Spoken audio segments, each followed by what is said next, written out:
এসো এসো এসো। ছোট মা ঠিক আছে তো? হ্যাঁ এমনি ঠিক আছে। বসো, চলো বসো। বসো বসো, ওলি এখানে বসো। আস্তে আস্তে, আমার মনে হয় ভয় পেয়ে গেছে জানো। একটু জল দাও না, ননি একটু জল দাও। ওলি ওলি ওলি দাও দাও জল দাও। কি হয়েছে ওলি? কি হয়েছে ওলি? তাড়াতাড়ি দাও ওলি, একটু জল খাও, জল খাও। আচ্ছা একটু একটু দেখো না অরূপ, তুমি অরূপ চিন্তার কিছু নয় তো? না, সেরকম কিছু তো মনে হচ্ছে না। আপনি একদম ঠিকই বলেছেন ছোট মা, কোনো কিছু তো ভয় পেয়ে হয়তো। এই যে আগুন আগুন বলে চিৎকার করে উঠলো, আগুনটা লাগলো কোথায়? ওহো, এইসব গবেষণা পরে করলেও চলবে, এখন মেয়েটা সুস্থ হয়ে ওঠাটা বেশি জরুরি। ওলি ওলি, আমার মনে হয় ওকে হলে নিয়ে গিয়ে শুয়ে দাও, কোনো ভালো ডাক্তারকে ডাকো।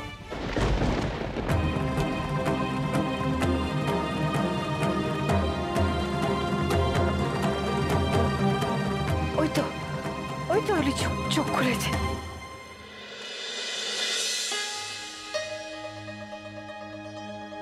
যাক বাবা, ঠাকুর মুখ তুলে চেয়েছেন। ওলি ওলি,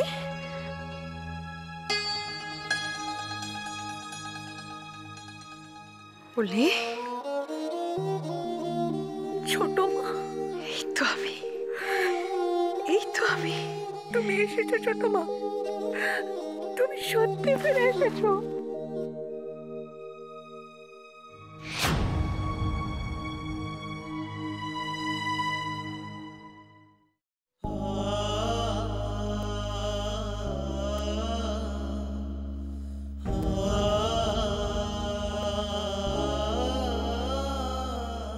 আস্তে আস্তে, ধীরে ধীরে ধীরে ধীরে।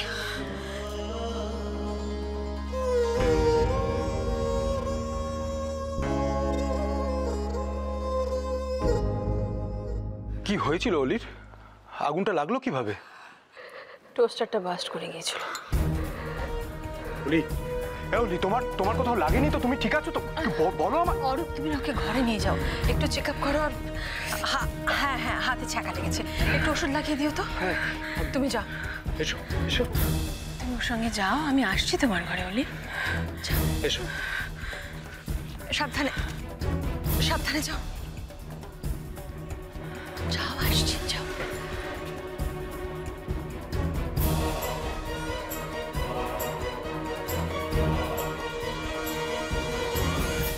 আমি বুঝতে পারছি না অলি কিচেনে কি করছিল। আসলে জল খাবারের সময় হয়ে গেছিল তো, তাই ওলে দিতে গেছিল খোঁজ নিতে। আর ঠিক আমিও না সেই সময় একটু বাইরে বেরিয়েছিলাম, তখনই তো নিজে কিছু বানাতে গিয়ে